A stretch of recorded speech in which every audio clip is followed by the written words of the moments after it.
بسم اللہ الرحمن الرحیم۔ السلام علیکم عزیز طلباء، پنجاب گروپ آف کالجز کی طرف سے میں ہوں آپ کا اردو کا استاد عرفان پاشا۔ سال دوم کے نصاب میں حصہ غزل میں سے ہم کر رہے ہیں غلام حمدانی مصفی کی غزلیات۔ آج ہم اس کی دوسری غزل کا آغاز کریں گے۔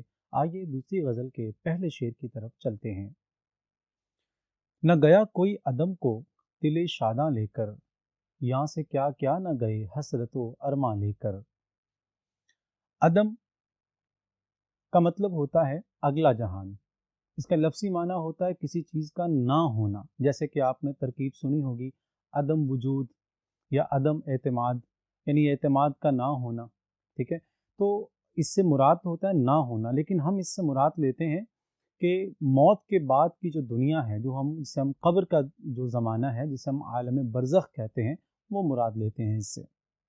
دل شاداں، خوش رہنے والا دل، اور یہاں سے، یہاں جو لفظ ہے یہ صحیح لفظ ہے یہاں، لیکن وزن پورا کرنے کے لیے شاعر نے اس کا جو ہا ہے وہ گرا دیا ہے۔ یہاں سے کیا کیا نہ گئے حسرت و ارمان لے کر۔ حسرت اور ارمان دونوں ہم معنی لفظ ہیں۔ حسرت کہتے ہیں اس خواہش کو جو کہ مکمل نہ ہوئی ہو، مردہ خواہش کو حسرت و ارمان کہتے ہیں۔ اہم نکات میں دیکھیں آپ، سب سے پہلے اس کا جو نقطہ ہے وہ ہے یہ شعر مطلع ہے۔ مطلع کہتے ہیں غزل کا وہ پہلا شعر جس کے دونوں مصرے ہم قافیہ اور ہم ردیف ہوں۔ صنعت ترجمۃ اللفظ، صنعت ترجمۃ اللفظ، ہم یہ صنعت پہلے بھی پڑھ چکے ہیں۔ اس کا مطلب ہوتا ہے یعنی شعر کے اندر اگر دو ہم معنی الفاظ آ جائیں جو ایک دوسرے کا ترجمہ ہوں، جو ایک دوسرے کا معنی ہوں، انہیں ہم صنعت ترجمۃ اللفظ کہتے ہیں۔ تو حسرت اور ارمان یہ دونوں ہم معنی الفاظ ہیں، تو اس لیے ہم اس کو صنعت ترجمۃ اللفظ کہیں گے۔ صنعت تکرار ہے اس میں کیا اور کیا کی۔ انسان اگلے جہان حسرت و ارمان لے کے جاتا ہے، یعنی ہر مرنے والا انسان جب دنیا میں رہتا ہے تو مرنے سے پہلے خواہشات پہ گھرا ہوا ہوتا ہے، لیکن جب وہ مرنے کے قریب آ جاتا ہے، جس کو ہم کہتے ہیں قریب الموت، قریب الموت وہ شخص جو کہ مرنے کے بالکل قریب ہو، تو وہ شخص کبھی بھی مرنا نہیں چاہتا۔ مرنے سے پہلے اس کو اپنی بہت ساری حسرتیں، بہت ساری خواہشات اور تمنائیں جن کے پورے ہونے میں ابھی وقت تھا یا وہ پوری نہ ہو سکیں، وہ اسے یاد آنا شروع ہو جاتی ہیں، اور وہ چاہتا ہے کہ کچھ وقت دنیا میں اور گزار لے اور یہ خواہشات پوری کرنے کے بعد اس کا دم نکلے، لیکن ظاہر ہے موت کسی کا انتظار نہیں کرتی ہے۔ تو انسان جب دنیا سے جاتا ہے تو بہت سارے حسرت و ارمان اس دنیا سے لے کر جاتا ہے۔ دنیا سے جاتے ہوئے دل میں ہزاروں خواہشات ہوتی ہیں جو ابھی تشنہ تکمیل ہوتی ہیں۔ تشنہ کا لفظی معنی تو پیاسا ہوتا ہے، اسی طرح سے اس کو عام طور پہ لوگ تشنہ بھی بول دیتے ہیں، دونوں طرح یہ مروج ہے، یعنی رائج ہے یہ لفظ۔ تشنہ تکمیل کا مطلب جن کی تکمیل میں ابھی کچھ کسر باقی ہو، جو مکمل نہ ہوئی ہوں، یعنی انسان کی جو تمنائیں اور وہ آرزویں جن کو وہ اپنے سینے سے لگا کے رکھتا تھا، جن کے پورے کرنے کی آس میں وہ زندگی گزار دیتا ہے، اور ان کے پیچھے بھاگتے بھاگتے اس کی زندگی ختم ہو جاتی ہے، لیکن وہ تمنائیں ساری کبھی بھی پوری نہیں ہوتی۔ وہ آرزویں، وہ تمنائیں جو ہزاروں یا لاکھوں کی تعداد میں ہو سکتی ہیں، انسان اپنے دل میں لیے اس دنیا سے رخصت ہو جاتا ہے۔ یعنی قبر میں جاتے ہوئے ایسا نہیں کہ انسان اکیلا جاتا، بلکہ اس کے ساتھ بہت سی خواہشات بھی اس کے ساتھ جاتی ہیں۔ کوئی بھی عالم برزخ کو خوش دلی سے نہیں جاتا۔ عالم برزخ یعنی وہ جہان، وہ دنیا جو مرنے کے بعد شروع ہوتی ہے اور قیامت سے پہلے تک کی ہوتی ہے۔ قبر کی جو زندگی ہے اس کو عالم برزخ کہتے ہیں، اور یہاں کوئی بھی انسان کبھی بھی خوشی سے نہیں جاتا۔ ہر انسان دنیا میں رہنا چاہتا ہے، زندہ رہنا چاہتا ہے، اور طویل سے طویل عمر پانا چاہتا ہے۔ خواہشات کے نرغے میں رہتے ہوئے بھی انسان خوش رہتا ہے اور چاہتا ہے کہ تمنائیں پوری ہوتی چلی جائیں، ایک اور اس کے بعد دوسری، پھر تیسری، پھر چوتھی، یوں ایک طویل فہرست ہے خواہشات کی۔ اور یہ خواہشات ہی ہیں جو انسان کو زندگی میں دوڑاتی ہیں، بھگاتی ہیں، اور انسان زندگی میں بھاگ بھاگ کر ان کے پیچھے تھک جاتا ہے۔ کوئی بھی عالم برزخ کو خوش دلی سے نہیں جاتا۔ انسان تمناؤں کے لیے جیتا ہے اور تمناؤں ہی پر مرتا ہے، یعنی تمناؤں پر جیتا ہے۔ اگر انسان کی زندگی پر نظر دوڑائیں تو پیدا ہونے کے بعد سے مرنے تک کی انسان کی زندگی کا خلاصہ کیا ہے؟ خواہشات کے پیچھے بھاگنا۔ انسان کی خواہش ہوتی ہے وہ بڑا ہو جائے، انسان کی خواہش ہوتی ہے وہ پڑھ لکھ جائے، انسان کی خواہش ہوتی ہے اس کے پاس مال و دولت ہو، انسان کی خواہش ہوتی ہے وہ بہترین انسان بنے، انسان کی خواہش ہوتی ہے کہ اس کے بہت سارے چاہنے والے ہوں، انسان کی خواہش ہوتی ہے کہ انسان دنیا میں رہے اور ہر کوئی اس کی تعریف کرے، انسان کی یہ بھی خواہش ہوتی ہے کہ وہ دنیا کا سب سے بڑا انسان بن جائے، یعنی انسان کے پاس اگر کچھ پیسے ہیں تو وہ ڈبل ہو جائیں، وہ دگنے ہو جائیں، وہ کئی گنا بڑھ جائیں، پھر انسان کے پاس ایک نہیں تو 4 گھر ہوں، انسان کے پاس محلات ہو، انسان گاڑیوں میں سفر کرے، گاڑیوں سے بڑھتے ہوئے انسان ہیلی کاپٹر اور جہازوں کے خواب دیکھنا شروع کرتا ہے، انسان ایک جگہ کا سربراہ بنتا ہے، پھر اور جو ہے وہ زیادہ بڑے علاقے کا سربراہ، پھر ملک کا سربراہ، پوری دنیا پر چھا جانا چاہتا ہے۔ انسان کی تمناؤں کی کوئی حد نہیں ہے، انسان کی تمناؤں کو لگام نہیں دی جا سکتی ہے۔ انسان دنیا میں جب رہتا ہے تو تمناؤں کے پیچھے بھاگتا ہے، اور جب مرنے لگتا ہے تو حسرت و ارمان قبر میں اپنے ساتھ لے کر جاتا ہے کہ یہ کچھ پورا نہیں ہوا۔ یعنی انسان جتنی خواہشات پوری ہو گئی ہیں ان کی فہرست مرتب نہیں کرتا، انسان یہ نہیں دیکھتا کہ یہ وہ خواہشات ہیں جو میری پوری ہو چکی ہیں، اس پر شکر ادا نہیں کرتا، مگر اس کو وہ فہرست یاد ہوتی ہے کہ یہ تمنائیں میری پوری نہیں ہوئی ہیں، وہ ان کا افسوس لیے دنیا سے رخصت ہو جاتا ہے اور تمناؤں کے لیے جیتا ہے اور تمناؤں پر مر جاتا ہے انسان۔ جب انسان مرتا ہے تو صرف اسی کا جنازہ نہیں اٹھتا بلکہ اس کے ساتھ ہزاروں تمناؤں کے لاشیں بھی جاتے ہیں، یعنی ایک جنازے کے ساتھ بظاہر تو ایک جسم پڑا ہے جو قبر کی طرف جا رہا ہے، مگر اس جنازے کے ساتھ ساتھ ہزاروں یا لاکھوں خواہشات اور تمناؤں کے مردہ جسم بھی ساتھ جا رہے ہوتے ہیں جو اسی کے ساتھ اسی ایک قبر میں دفن ہو جاتے ہیں۔ کوئی بھی مرنا نہیں چاہتا، یہ دنیا سے دل لگانے اور موت کو بھول جانے کا نتیجہ ہے۔ مرنا کوئی نہیں چاہتا، کیوں؟ سب کو معلوم ہے کہ دنیا کا اختتام ہے، انسان کا فنا ہے، انسان نے جانا ہے دنیا سے۔ یہ سبق اس نے بہت پہلے پڑھ لیا تھا اور اچھی طرح یاد بھی کر لیا، مگر پھر بھی انسان مرنا نہیں چاہتا۔ اس کی وجہ کیا ہے کہ انسان دنیا سے محبت کر لیتا ہے، دنیا کو اپنے دل میں بٹھا لیتا ہے۔ اللہ نے انسان کو دنیا میں رہنے کے لیے بھیجا، مگر جب دنیا انسان کے اندر رہنے لگ جاتی ہے تو اس کے بعد پھر انسان موت سے ڈرنے لگ جاتا ہے، اسے موت سے خوف آنے لگ جاتا ہے، اس کو لگتا ہے کہ ہر عیش ہر خوشی اسی دنیا میں ہے موت سے پہلے تک، چونکہ اگلے جہان اور اگلی دنیا پر اس کا یقین یا ایمان پختہ نہیں ہوتا، اس وجہ سے وہ مرنے سے ڈرتا ہے۔ اور پھر انسان کو اپنے اعمال کا بھی پتہ ہوتا ہے کہ میں کیسی زندگی گزار کے جا رہا ہوں، لہٰذا جب وہ مرنے لگتا ہے تو اسے خوف آنے لگ جاتا ہے کہ اب میرا حساب شروع ہوگا، تو اسے اگر توبہ کا موقع نہیں ملا تو انسان کا خوف جو ہے وہ کئی گنا بڑھ جاتا ہے۔ دنیا سے دل لگانے اور موت کو بھول جانے کا نتیجہ ہے آرزوؤں کی وسعت، عذاب اور ان کی کم سے کم چاہت باعث مسرت ہے۔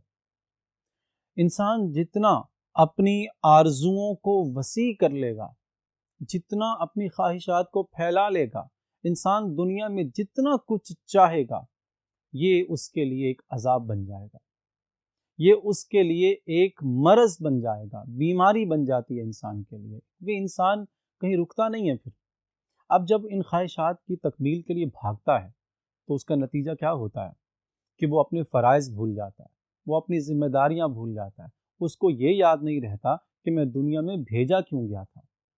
جب اس کو یہ سبق یاد نہیں رہتا ہے تو وہ کیا کرتا ہے پھر، یعنی وہ اپنا آپ بھول جاتا ہے، تو پھر اسے اپنا رب بھی بھول جاتا ہے، اللہ تعالیٰ بھی بھول جاتا ہے اس کو، وہ اپنے خالق سے بھی بے گانہ ہو جاتا ہے، اور جو اپنے خالق کو بھول جاتا ہے اس کی سزا پھر خالق اپنے ظرف کے مطابق اس کو دے سکتا ہے۔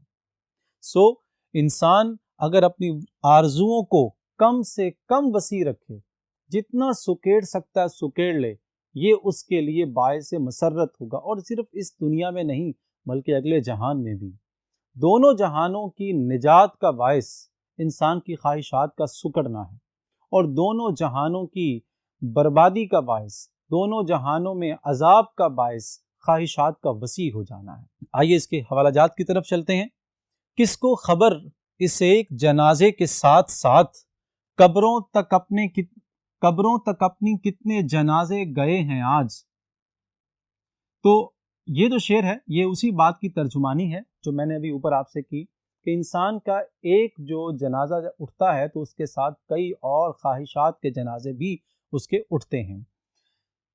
دنیا جسے کہتے ہیں جادو کا کھلونا ہے، مل جائے تو مٹی ہے، کھو جائے تو سونا ہے۔ بہت حقیقت بات ہے۔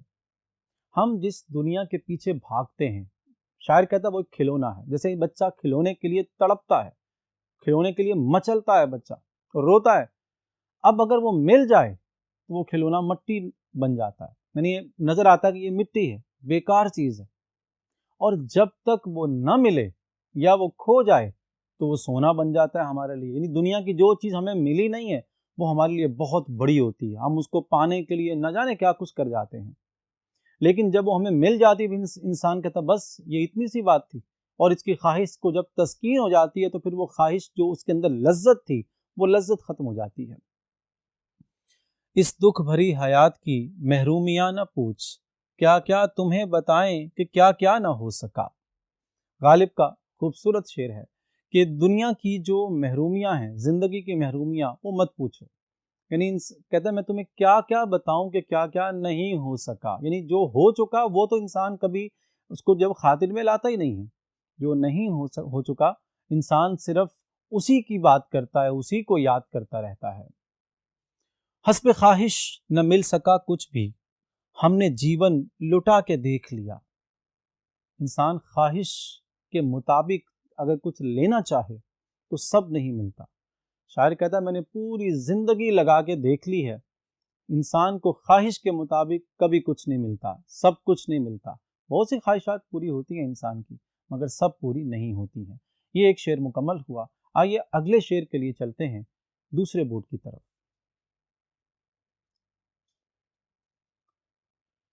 باغ وہ دشتے جنوں تھا کہ کبھی جس میں سے لالا و گل گئے ثابت نہ گریباں لے کر۔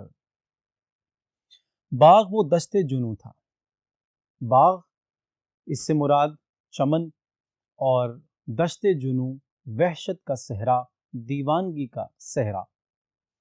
لالا و گل کہتے ہیں پھولوں کو، اور ثابت کہتے ہیں سالم کو، وہ چیز جو جڑی ہوئی ہو، جو پوری کی پوری ہو، جو سلامت ہو۔ عام طور پر اس لفظ کو ثابت بھی بول دیتے ہیں، وہ غلط ہوتا ہے، یہ لفظ ہے ثابت۔ اور گریبان کہتے ہیں انسان کی قمیض کا یہ حصہ، جسے گریبان جو گردن کے گلے کے قریب ہوتا ہے۔ آئیے اس کا پہلے جو اہم نکات ہیں ان کا مطالعہ کرتے ہیں۔ اس میں کنایا ہے، کنایا کہتے ہیں اشارہ۔ یہ آپ نے اصطلاح آج پہلی بار پڑھی ہے، سال دوم کے نصاب جب سے ہم نے شروع کیا پڑھنا اس میں پہلی بار آپ یہ کنایا پڑھ رہے ہیں۔ کنایا کہتے ہیں اشارتاً ایک لفظ بولنا لیکن اس سے مراد کچھ اور لے رہے ہونا۔ جیسے کہ باغ بولا گیا اس میں، لیکن اس سے مراد باغ تو ہے ہی، لیکن اس سے مراد دنیا بھی ہے۔ اسی طرح لالا و گل بولا گیا ہے، لیکن لالا و گل سے مراد انسان یا لوگ بھی ہیں۔ جب ہم تشریح کریں گے اس کی، پھر اس کی وضاحت بھی ہو جائے گی۔ صنعت مراعات النظیر ہے اس میں، باغ اور لالا و گل، جیسے کہ ہم اس صنعت کے بارے میں بارہا پڑھ چکے ہیں، بار بار یہ صنعت ہم نے ذکر کی ہے کہ اس صنعت کا مطلب یہ ہوتا ہے کہ جب کچھ الفاظ ایسے ایک ہی شعر میں جمع ہو جائیں کہ جن کی باہم مناسبت ہو، جو آپس میں ایک دوسرے کے ساتھ تعلق یا واسطہ رکھتے ہوں۔ مثال کے طور پہ چمن یعنی باغ ہے، جو باغ ہے یعنی چمن جو ہے وہ اس میں پھول ہوتے ہیں، اس میں لالا و گل ہوتے ہیں، اس میں سبزہ ہوتا ہے، اس میں بلبل ہوتے ہیں، اس میں گھاس ہوتی ہے، یہ سب چیزیں ایک دوسرے سے مناسبت رکھتی ہیں۔ ٹھیک ہے جی۔ دیوانگی اور گریباں چاک ہونے کے تعلق کی طرف اشارہ ہے۔ دیکھیں دیوانگی، پاگل پن، یہ اردو شاعری کی جو روایت ہے اس میں یہ ایک مستقل موضوع ہے۔ جب شاعر پر، جب عاشق پر دیوانگی طاری ہوتی ہے، وحشت طاری ہوتی ہے عشق کی، تو پھر وہ کیا کرتا ہے؟ اپنا گریباں چاک کر لیتا ہے، وہ اپنا گریباں پھاڑ لیتا ہے۔ یہ ایک روایت چلی آ رہی ہے اور یہ روایت کہاں سے چلی آ رہی ہے اس پر ہم آگے تشریح میں بات کریں گے۔ باغ میں لالا و گل آتے ہیں مگر ان کا گریبان سالم اور ثابت نہیں رہتا بلکہ تار تار ہو جاتا ہے۔ دیکھیں، جب پھول کھلتا ہے تو پھول کے کھلنے سے پہلے جو اس کی شکل ہوتی ہے وہ کلی کی ہوتی ہے، اس میں پتیاں آپس میں ملی ہوئی جڑی ہوئی ہوتی ہیں، سبز رنگ کی پتیاں جو ہے وہ ارد گرد اس کو بند کر کے رکھتی ہیں۔ پھر جب پھول کھلتا ہے اس طرح سے پتیاں یوں ایسے منہ کھول کر مسکرانے لگتی ہیں تو شاعر نے اس کو گریباں چاک ہونے سے تعبیر کیا ہے۔ شاعر کا کہنا ہے کہ گریبان جو ہے وہ اس طرح سے چاک ہو گیا ہے۔ کیوں چاک ہو گیا؟ کیونکہ ان پر وحشت طاری ہے، یعنی وہ بھی جو پھول ہیں وہ بھی عاشق ہیں اور ان کے گریبان جو ہیں وہ پھٹ چکے ہیں۔ اور پھر بہار کا موسم جنون کا باعث ہوتا ہے۔ پہلی چیز تو یہ کہ کیوں جنون کا باعث ہوتا ہے بہار کا موسم؟ اس لیے کہ بہار کے موسم میں جو پھول کھلتے ہیں تو یہ عشق کے لیے بہت سازگار موسم ہوتا ہے۔ شاعر اسی موسم میں، اسی عشق کے موسم میں عشق کر بیٹھتے ہیں۔ جب انہیں محبت ہو جاتی ہے شاعروں کو تو پھر وہ اسی چمن میں گل گشت کرتے ہیں، یعنی پھولوں میں سیریں کرتے ہیں، اپنے محبوب کے ساتھ وقت گزارتے ہیں، وہیں پر ساتھ جینے اور مرنے کے قول و قرار کرتے ہیں، وہیں پر وہ ایک دوسرے سے باتیں کرتے ہیں۔ جب یہ وقت گزر جاتا ہے اور جب محبت میں جس میں ہجر ایک لازمی چیز ہے، ہجر کا وقت آتا ہے تو اس سے شاعر پھر پریشان ہو جاتا ہے۔ لیکن جب وقت گزرنے کے ساتھ ساتھ وقت ایک بہت بڑا مرہم ہے، اس کا یہ زخم کچھ مندمل ہوتا ہے تو پھر بہار آ جاتی ہے۔ بہار جب دوبارہ آتی ہے تو پھر نئے پھول کھلتے ہیں، پھر سے جو ہے وہ بلبل وہاں پر چہکتے ہیں اور پھولوں کی خوشبو بہار کی ہوا میں پھیل جاتی ہے۔ تو یہ سارا منظر دیکھ کر شاعر کو اپنی گزری محبت یاد آ جاتی ہے۔ اپنی اس گزری ہوئی محبت پہ شاعر پھر سے غم زدہ ہو جاتا ہے اور پریشان ہو جاتا ہے، اور یہ جو بہار کی آمد ہے یہ اس کو بے چین کر دیتی ہے، اس پر ایک جنون کی کیفیت طاری ہو جاتی ہے، وحشت طاری ہوتی ہے، اور وحشت میں اسے پتہ نہیں چلتا اور وہ جنون میں اپنا ہی گریبان پھاڑ لیتا ہے اور اپنا گریبان پھاڑ کر اپنے جنون کا اظہار کرتا ہے۔ چمن میں پھول عاشقوں کے مانند اپنے گریباں چاک کیے کھڑے ہیں، شاخوں پر پھول لگے ہوئے ہیں۔ شاعر جب باغ میں گیا ہے، چمن میں گیا ہے تو جاتے ہی اس کو جو پھولوں کا جو کھلنا ہے وہ ایسے لگ رہا ہے جیسے کہ انہوں نے اپنا گریبان پھاڑ لیا ہے۔ اب پھولوں کا یہ جو گریبان پھاڑنا ہے یہ اس وجہ سے بھی کہا جاتا ہے کہ پھول جب کھلتا ہے تو کھلتے ہی اس کو سب سے پہلا پیغام جو ملتا ہے وہ یہ ملتا ہے کہ اس کی زندگی عارضی ہے، اس نے فنا ہو جانا ہے، اس کی پتیوں نے بکھر جانا ہے۔ یہ پیغام جب اس کو ملتا ہے تو پھول کا گریبان چاک ہو جاتا ہے، پھول وہیں پر جو ہے وہ دیوانگی کا شکار ہو جاتا ہے۔ یہ چمن کی بہار عارضی ہے، یہ پیغام اس کو نہایت غمزدہ کر دیتا ہے اور دیوانہ اور مجنون بنا دیتا ہے۔ جنون، صحرا اور گریبان کی اصطلاحیں مجنوں سے منسوب ہیں۔ یہ جو جنون اور وحشت کی باتیں ہیں، گریبان کی باتیں ہیں، یہ کہاں سے چلی؟ یہ بار بار آپ کو غزلوں میں اس سے واسطہ پڑے گا، تو آئیے اس کا تھوڑا سا تعارف حاصل کر لیتے ہیں۔ عربی کی ایک داستان ہے لیلا مجنوں کی، اس کا جو اختصار میں آپ کو بتا دیتا ہوں کہ مجنوں جو تھا، جس کا اصل نام کیا تھا؟ قیس۔ یہ قیس جو تھا یہ لیلا سے بہت بچپن میں چھوٹے ہوتے یہ عشق کر لیتا ہے اور لیلا بھی اس کی محبت میں گرفتار ہو جاتی ہے، لیکن ان دونوں خاندانوں کے جو جھگڑے ہوتے ہیں وہ ان کو جدا کر دیتے ہیں اور جو قیس کا خاندان ہے وہاں سے ہجرت کر کے کہیں اور چلا جاتا ہے۔ پھر جب وہ قیس بڑا ہوتا ہے تو وہ دوبارہ جب اس علاقے میں آتا ہے، کاروباری جو مصروفیات ہیں اس کی وجہ سے، تو لیلا سے اس کی ملاقات ہوتی ہے اور وہ پہلی نظر میں اس کو پہچان لیتا ہے اور اس سے اس کی جو محبت تھی بچپن کی وہ پھر سے تازہ اور زندہ ہو جاتی ہے۔ اس بات کی خبر جب دونوں خاندانوں کو ملتی ہے تو ان میں آپس میں جھگڑے ہوتے ہیں، لڑائیاں ہوتی ہیں اور ان لڑائیوں میں بہت سارا نقصان ہوتا ہے اور قیس کے ہاتھوں لیلا کا بھائی قتل ہو جاتا ہے۔ اور اس قتل میں جو قاضی فیصلہ دیتا ہے وہ یہ کہ چونکہ یہ اپنے دفاع میں قتل ہوا ہے، چنانچہ قیس کو سزائے موت نہیں دی جائے گی، مگر اس کو یہ سزا دی جائے گی کہ وہ شہر چھوڑ کر یہاں سے چلا جائے۔ اور وہ قیس نہیں جاتا لیلا کی وجہ سے۔ لیلا اسے قسم دیتی ہے کہ وہ یہ شہر چھوڑ کر صحرا میں چلا جائے، لہٰذا وہ لیلا کی بات مانتے ہوئے صحراؤں میں چلا جاتا ہے. لیلا کی جدائی میں اس کے اوپر دیوانگی طاری ہو جاتی ہے, وہ مجنون ہو جاتا ہے. عربی زبان میں جنون کہتے ہیں پاگل پن کو, اور مجنون کہتے ہیں جس کے اوپر پاگل پن طاری ہو جائے. پھر وہ پاگل پن میں وہاں وہ اپنا گریبان چاک کر لیتا ہے, گریبان پھاڑ لیتا ہے, اور پھر وہ خاک اٹھا کر ریت اپنے سر پہ ڈالتا ہے, اور وہیں پر وہ مر جاتا ہے, اور لیلا بھی وہیں آتی ہے اور وہ بھی وہیں پر مر جاتی ہے. یہ قصہ یہاں پہ تمام ہوتا ہے. اصل میں یہ جو روایت چلی آ رہی, یہ قصہ چونکہ اردو میں ترجمہ ہوا اور پھر بہت پہلے ہو گیا, لہٰذا صدیوں سے اردو زبان میں پھر یہ جو شعری روایت ہے اردو کی, اس میں گریباں کا چاک ہونا, دیوانگی, وحشت, صحرا وغیرہ وغیرہ, یہ سب چیزیں پھر اردو کی اصطلاحات بن گئیں. چنانچہ صحرا اور گریبان کی اصطلاحیں مجنو سے منسوب ہیں. مجنو یعنی قیس, تو اردو میں ہم مجنون کو مجنو بول لیتے ہیں. انسان کا جنون کے باعث گریباں چاک ہو جاتا ہے. اب یہاں وہ بات جو اوپر ہم نے کی تھی کہ وہ کنایا ہے, اور لالا و گل سے مراد انسان اور باغ سے مراد یہ دنیا ہے.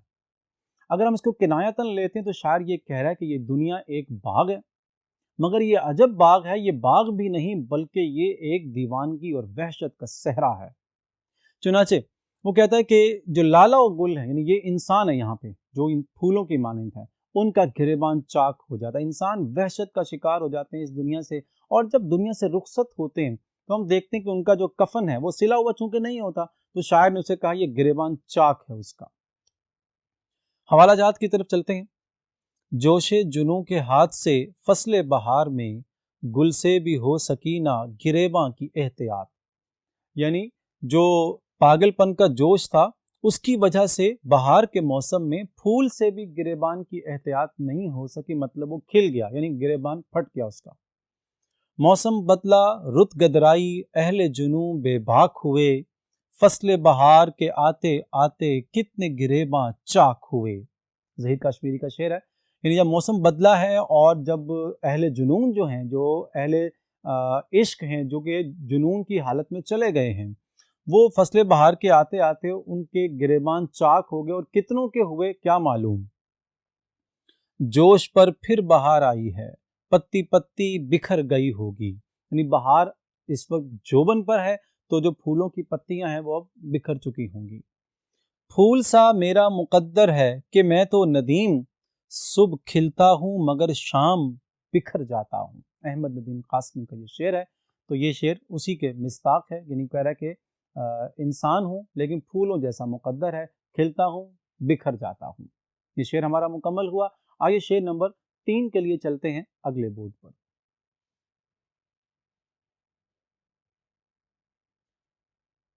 پردہ خاک میں سو رہے جا کر افسوس, پردہ رخسار پہ کیا کیا مہ تاباں لے کر. شعر ہے پردہ خاک میں سو. یہاں پر 2 دفعہ ایک لفظ استعمال ہوا ہے. آپ نے اس کو سمجھنا پہلے کہ پہلا جو 100 ہے یہ گنتی والا 100 ہے, اور دوسرا جو 100 ہے یہ سو جانے والا 100 ہے. تو شعر کو کس طرح پڑھیں گے؟ پردہ خاک میں سو رہے جا کر افسوس, پردہ رخسار پہ کیا کیا مہ تاباں لے کر. پردہ خاک سے مراد یعنی مٹی کا پردہ, اور 100 سے مراد سینکڑوں لوگ.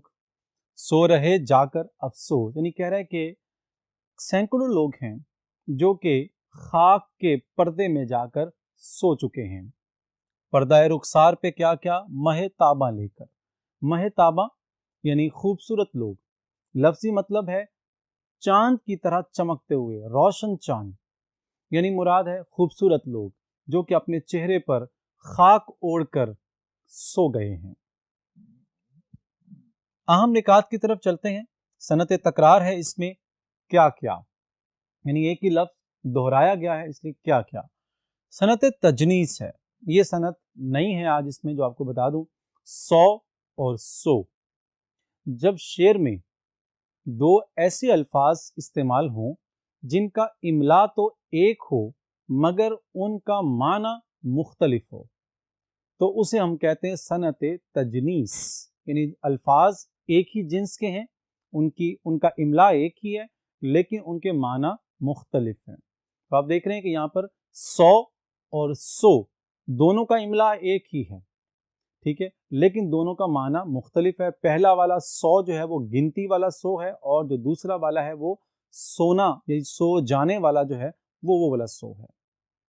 جیسے کہ قمر جلالوی کا بہت خوبصورت شعر ہے اس تجنیس کے حوالے سے کہ پیری سے خم نہیں ہے کمر میں میری قمر، میں جھک کے ڈھونڈتا ہوں جوانی کدھر گئی۔ تو ان کے چونکہ جو صوت ہے، ان کی آواز ہے وہ ایک ہی ہے، لیکن ان کے معنی مختلف ہیں۔ صنعت سیاق العاداد یعنی جب گنتی کے الفاظ آ جائیں تو وہ صنعت سیاق العاداد ہیں۔ وہ جو 100 ہے وہ تجنیس میں بھی ہے، اور یہاں پر بھی 100 یہ گنتی والا 100 ہے جو صنعت سیاق العاداد میں ہم نے پڑھا۔ کیسے کیسے چاند چہرے زمین کے نیچے جا کر سو گئے۔ دیکھیں، قبر جو ہے یہ زندگی کی ایک حقیقت ہے۔ انسان خوبصورت ہو، انسان بدصورت ہو، لیکن موت ایک حقیقت ہے اور اس نے اسے قبر میں بھیج دینا ہے۔ انسان کے فانی ہونے کا تذکرہ ہے کہ موت خوبصورت اور بدصورت کی تفریق نہیں کرتی ہے۔ ہم جانتے ہیں کہ انسان فانی ہے۔ انسان میں جو سب سے بڑی حقیقت ہے وہ یہ کہ اس نے فنا ہو جانا ہے، اس نے دنیا سے چلے جانا ہے، کیونکہ جب کوئی آیا ہے تو اس کا مطلب ہے کہ پھر وہ جائے گا بھی۔ تو دنیا کی ہر چیز پہلے نہیں تھی، پھر یہ بن گئی، اس کا مطلب اب یہ پھر نہیں ہوگی۔ ایک ہی ذات ہے یہاں اس کائنات میں، اور وہ ذات ہے کہ جو شروع سے ہے، وہ ازل سے ہے، اور وہ ابد تک رہے گی۔ یعنی وہ ایسا نہیں ہے کہ وہ پہلے نہیں تھا پھر وہ ہوا اور پھر وہ نہیں ہوگا، ایسا نہیں ہے۔ وہ اللہ تعالیٰ کی ذات ہے جو ازل سے ہے اور ابد تک رہے گی۔ اس کے بعد جو کچھ بھی ہے وہ پہلے نہیں تھا، پھر وہ ہو گیا، اس کے بعد وہ نہیں رہے گا۔ فنا کی یہی حقیقت ہے۔ انسان بھی دنیا میں نہیں تھا، پھر وہ آیا اور اب وہ نہیں رہے گا۔ انسان کے بارے میں خود قرآن مجید میں اللہ تعالیٰ نے فرما دیا، کل نفس ذائقۃ الموت، ہر جان نے، ہر نفس نے موت کا ذائقہ چکھنا ہے۔ ہر نفس نے موت کا ذائقہ چکھنا ہے۔ اب وہ نفس جو ہے وہ انسان بھی ہیں، وہ جنات بھی ہیں، اور وہ ہر زندہ چیز ہے وہ جانوروں میں سے ہیں، انہوں نے مرنا ہے ایک دن۔ موت خوبصورت اور بدصورت کی تفریق نہیں کرتی۔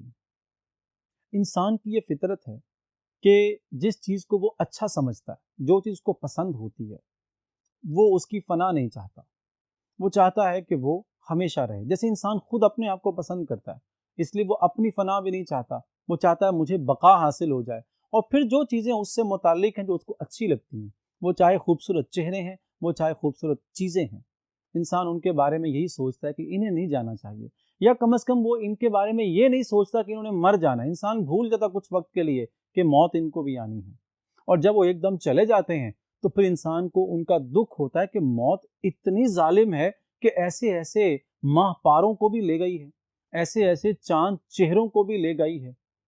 یعنی انسان یہ تصور بھی نہیں کر سکتا تھا کہ یہ جو خوبصورت لوگ ہیں دنیا سے، یہ بھی چلے جائیں گے۔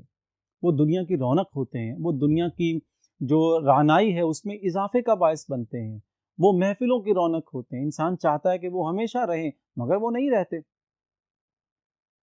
جیسے کہ موت لے جائے گی ماہ پاروں کو، موت لے جائے گی ماہ پاروں کو، ہائے یہ لوگ بھی مر جائیں گے۔ یعنی انسان کو افسوس ہوتا ہے اس بات کا کہ جو چاند چہروں والے ماہ پارے ہیں وہ بھی چلے جائیں گے دنیا سے۔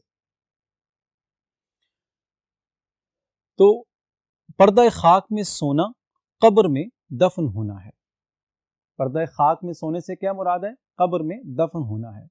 اسی طرح پردہ رخسار سے مراد کفن ہے، کہ انسان اپنے رخسار کے اوپر پردہ ڈال لیتا ہے، مطلب کفن ڈال لیتا ہے۔ مہ تاباں سے مراد خوبصورت عظیم و جلیل انسان مراد ہے، یعنی ان سے مراد خوبصورت لوگ بھی ہیں، اور ان سے مراد وہ عظیم لوگ بھی مراد ہیں کہ جو چاہے اپنی صورت کے اعتبار سے بہت خوبصورت نہ ہو، بہت جمیل نہ ہو، بہت حسین نہ ہو، لیکن وہ اپنے کام اور اپنے مرتبے کے اعتبار سے بہت بڑے ہوتے ہیں۔ ان کے جانے کا بھی انسان کو افسوس ہوتا ہے۔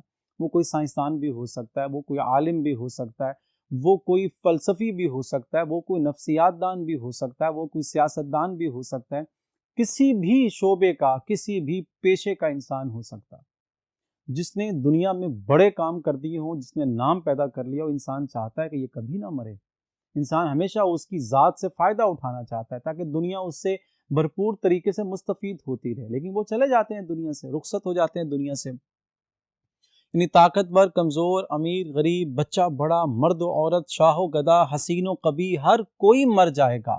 یعنی ایسا نہیں ہے کہ سارے لوگ جو ہیں وہ خوبصورت ہیں تو وہ بچ جائیں گے، یا امیر ہیں تو وہ بچ جائیں گے، بڑے ہیں تو بچ جائیں گے، ایسا نہیں ہوگا۔ بڑا ہو یا چھوٹا، سب نے مر جانا ہے۔ جیسے کہ پہلے لوگ مر گئے، ہمارے بعد آنے والے لوگ ہماری جگہ جب لے لیں گے پھر ہم مر جائیں گے، پھر ان کے بعد جو ان کی اگلی نسل آئے گی وہ ان کی جگہ لے گی اور یہ لوگ مر جائیں گے۔ یہی دنیا کا دستور ہے۔ قبروں کے نیچے کیسے کیسے نابغہ روزگار دفن ہیں۔ نابغہ روزگار کا مطلب ہوتا ہے نہایت ہی اہم لوگ، وہ لوگ جو کہ دنیا میں بہت کم ہوتے ہیں مگر جسے انگریزی میں جینیس کہتے ہیں، یہ نابغہ روزگار ہوتے ہیں۔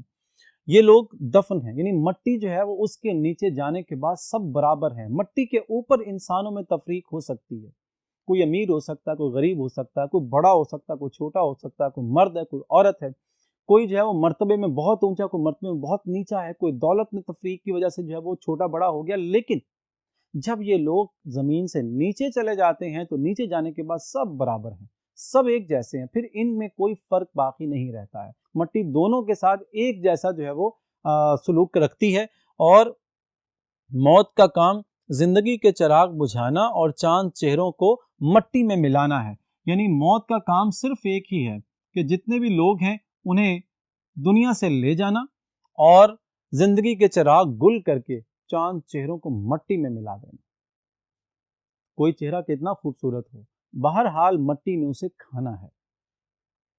ایک طرف شاعر افسوس کر رہا ہے تو دوسری طرف ہمیں خبردار بھی کر رہا ہے۔ اس شعر میں دونوں پہلوؤں کو ہم نے ذہن میں رکھنا ہے۔ یعنی شاعر ایک تو افسوس کر رہا ہے کہ یہ جو ماہ پارے ہیں، یہ جو مہ تابہ ہیں، یہ جو خوبصورت لوگ ہیں، یہ دنیا سے رخصت ہو گئے، کیسے کیسے لوگ دنیا سے چلے گئے۔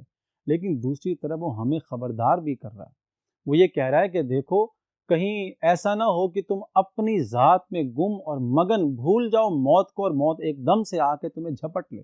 اپنی حسن کا غرور مت کرو، اپنی دولت کا غرور مت کرو، اپنی جو جسمانی جو ساخت ہے اگر وہ خوبصورت رب نے دی ہے، اس کا مطلب یہ نہیں ہے کہ انسان اس کے تکبر میں مبتلا ہو جائے اور دنیا اور زندگی سے پیار میں اتنا گم ہو جائے کہ موت کو بھول جائے۔ تو کہیں ایسا نہ ہو کہ اس غفلت میں انسان پڑا ہو اور اس وقت موت آ جائے اور انسان کو توبہ کا موقع بھی نہ ملے۔ تو یہ یاد رکھو کہ تم سے پہلے بھی حسین گزرے ہیں، تم سے پہلے بھی عظیم گزرے ہیں، تم سے پہلے بھی جلیل گزرے ہیں۔ وہ سارے عظیم، وہ سارے حسین، وہ سارے خوبصورت لوگ دنیا سے چلے گئے، تو جیسے وہ گئے ہیں ویسے تم نے اور ہم سب نے بھی چلے جانا ہے۔ آئیے اس کے حوالہ جات پڑھتے ہیں۔ یہ ویرانہ، یہ سناٹا، یہ وحشت خیز خاموشی، عزیزوں نے میری میت کو کیا سمجھا کہاں رکھ دی۔ خوبصورت شعر ہے کہ قبر، ماہر القادری کا شعر ہے کہ قبر جو ہے اس میں جب انسان چلا جاتا ہے تو وہاں پر ویرانہ ہے، وحشت ہے، کہتا ہے یہ میرے عزیزوں کو کیا ہو گیا، انہوں نے مجھے کیا سمجھا تھا اور کہاں لا کے میری میت رکھ دی انہوں نے۔ جنہیں ہم دیکھ کر جیتے تھے ناصر، وہ لوگ آنکھوں سے اوجھل ہو گئے۔ اٹھ گئی ہیں سامنے سے کیسی کیسی صورتیں، روئیے کس کے لیے، کس کس کا ماتم کیجیے۔ آتش کا شعر ہے کہ کتنے لوگ ہمارے آس پاس سے اٹھ کر چلے گئے، وہ صورتیں گم ہو گئی ہیں، ہم کس کے لیے روئیں اور کس کس کا ماتم کریں۔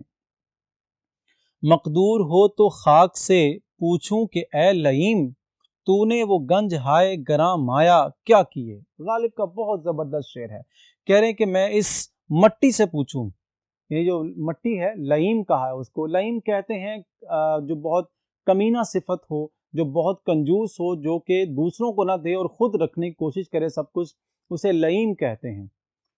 تو غالب کہتے ہیں کہ مقدور ہو تو خاک سے پوچھوں کہ اے لئیم، اے کمینہ صفت خاک، میں اگر میرے بس میں ہو تو تجھ سے پوچھوں کہ وہ جو گنج ہائے گراں مایا تھے، یعنی وہ قیمتی خزانے، گراں مایا بہت قیمتی، گنج کہتے ہیں خزانے کو، گنج ہائے بہت سارا خزانہ، یعنی کتنے ہی لوگ ہیں ایسے جو کہ خزانوں کے مانند قیمتی تھے، تو نے وہ کیا کیے، یعنی ان کے ساتھ تو نے کیا سلوک کیا، سب تیرے پاس آئے، تو نے سب کو جو ہے برابر کر دیا ہے۔ تو یہ تھا شعر نمبر 3۔ آج کے لیے اتنا ہی، انشاءاللہ کل کے لیکچر میں اس غزل کے آخری 3 شعر کا مطالعہ کریں گے